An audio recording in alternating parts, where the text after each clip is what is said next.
Everyone. How you doing today? Hope you're doing well. It's Monday, start of a new week. Really looking forward to Thursday. Again, as I've shared in the last couple of videos, my hope is we have seen the peak in new unemployment claims, right? We've gotten through what the 2 bad weeks are. We seem to see the bending of the curve, at least in Europe, which is where this started kind of en masse post-Asia. So hopefully the good news can start at least competing with the bad news. That's really what I was talking about when I was warning you about 2 weeks of kind of rough news. So I think Thursday is going to be a big day. I'm really hoping for 5 or 5.5 million, which just, it frankly hurts to say that. But again, when you ask the service sector to stay home, it's kind of what you get. So this is kind of one of the first planned recessions.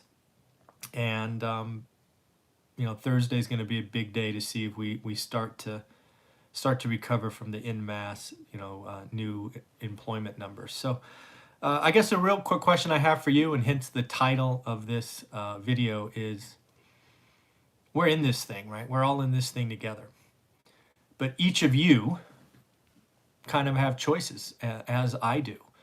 And that is, are we going to be better or worse when we exit this thing? Now, being better or worse can take on any factor you choose, but you must choose. Right? When you look at my weekly goals that I share every Sunday, I have a couple, right? I have health goals, right? Am I going to be better or worse off coming out of this?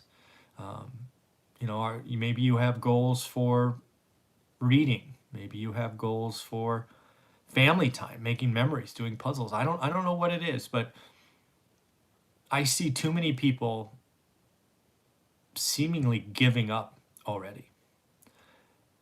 And they're just existing. And when you don't choose to move forward, by default, you get the other. And this goes back to an idea I pushed forward. Hey, Jason. This goes forward to an idea I had 6 months ago, maybe a year ago now, about the 40-40 life, right? Working 40 hours for 40 years to live on 40%. And the whole idea of not choosing puts you in the default mode. So if you're watching this either live or via the recording, do me a favor and just take a moment to kind of set a personal goal. And it doesn't really need to be health or money or anything, but do me a favor, leave a comment below with what you're going to try to accomplish in the next 30 days. Let's just assume it's 30 days. What are you going to try to do? Are you going to try to read 2 books? Are you going to try to run, in my case, 30 miles? Right? What can you do? What's this say? Oh, I missed that. I missed that bubble. I couldn't read it in time. Sorry. So that's something I want you to all think about today, is what do you think, what can you accomplish in the next 30 days? It could be a simple goal, but let's put it down below and let's hold each other accountable. So I just think that would be a good idea. We can't just exist and just limp through this and come out the other side fat, alcoholics, broke. Those will happen if we don't choose to be better. All right, so next up, looks like the low of this stock market, at least for the S&P, was 2237, at least so far.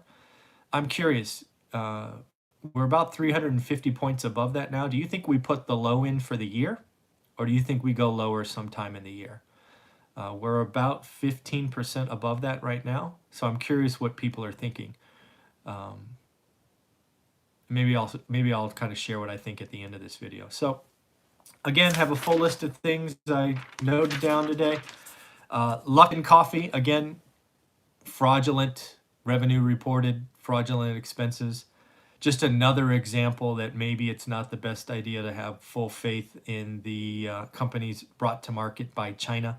They came out last May, raised like $350 million in May, and poof, gone. We might want to have a little bit more rigor on companies being, and again, this is not to sit here and say all Chinese companies are bad. That's by no means what I'm saying. I'm on record as being suckered by Enron, which was out of Texas, and WorldCom, which was out of Arkansas or something. So it's not like we're immune to frauds ourselves. But we might want to put a little bit more due diligence on IPOs from that country. Probably be a pretty good idea. Looks like airlines are really in trouble. I took some notes from a letter from the CEO of Delta, and get this. So in a normal April, like a Saturday, they would have 600,000 flyers. 600,000, that's a pretty good day, right? You know how many they had last Saturday? Last Saturday, they had 18,000. That's 3%. Why the hell are any airlines flying right now? It's cheaper to ground them. It's back to this whole fast food chains, right? When you don't make enough money to pay for the electricity, shut the thing down. I don't know what it costs to fly airplanes, but 3%, 600,000 to 18,000? What? I mean, I can't fathom that drop. Just shut them down. Ouch, that's not good. Looks like there's some mergers that were in play that are pulling the plug. I haven't heard of either of these companies, but Woodward and Haxel canceled their merger. Just not the right time to do it. They were going to have to take on a bunch of debt, and they didn't want to do that, so pretty good idea. Talking about countries now are starting to talk about coming out of this, which is awesome. It's kind of the positive news that I expected to come after we got through the worst of it. Again, these plans could be weeks, if not months out, but just the sheer talk of putting a plan together gets consumers at least not desperate. Gets them, I don't know if I was going to struggle with the word exciting. I don't think they're excited yet, but let's talk about some good stuff. And again, it all starts with testing. We have to know who has it, who doesn't. Testing has to ramp up even more than it is now. But at least we can see how it could come, right? So that's interesting. Today was an interesting morning. If you watch the stock market, it was kind of a reversal of the last month where the beaten up stocks, banks, autos, things of that nature were up, and everything that was working, healthcare, grocery stores, was down. Kind of at least a mini rotation. I don't know if that sticks. Could just be short sellers cleaning their books. I don't know. But it was enough of a twist that I thought I would share that. Jamie Dimon, someone that I've referenced on this channel a couple of times. First, he had a health scare with his heart, and he came back to work last week, I think. But he put out his annual shareholder letter, which I thought was interesting.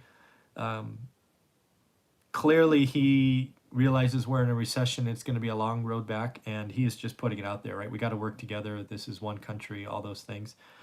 He doesn't like the divisive nature in politics, and he had a health scare, so he's just going to say what he thinks now, right? No filter, which I expect a lot more to come from Jamie Dimon here shortly.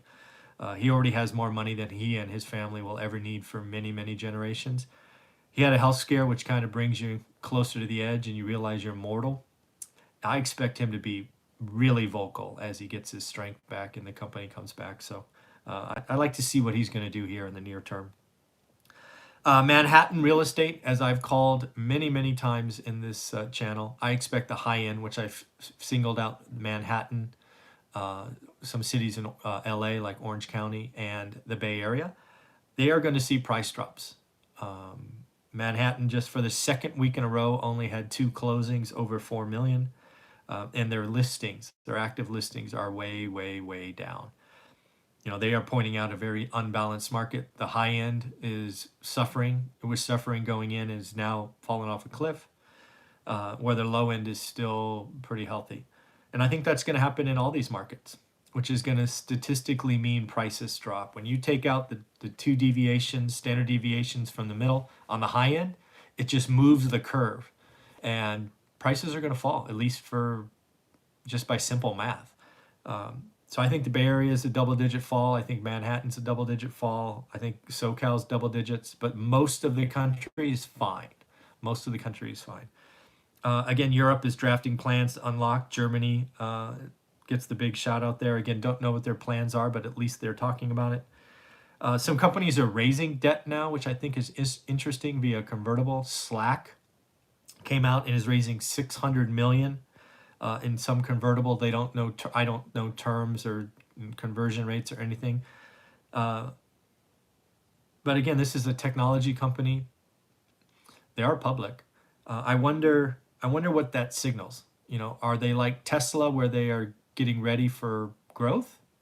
Are they adding money to the coffers so they have a fight because they have big fights with Cisco and Microsoft? You know, what's really going on, and how should you look at this $600 million convertible? And then you've got to look at education, right? I think education is something that when we come out of this is changed forever. And you know, is the next generation going to sign up for student loans of 200 grand and all of that? Or are we now proving that education could be done, you know, at home? I think we're, you know, there will be some fundamental industries that are changed because of this. And what that means is there'll be opportunities going forward, and it's going to be interesting to see what happens. So again, a couple of questions for you to leave in comments. First, what are you going to do the next 30 days? What's just a personal goal? Let's hold each other accountable. Let's make it something positive. Because again, if you don't do anything the next 30 days, it's just an opportunity missed. Also want to know what you think about the lows, at least in the S&P. The lows I saw were 2237. We were about 350 points above that as of this recording.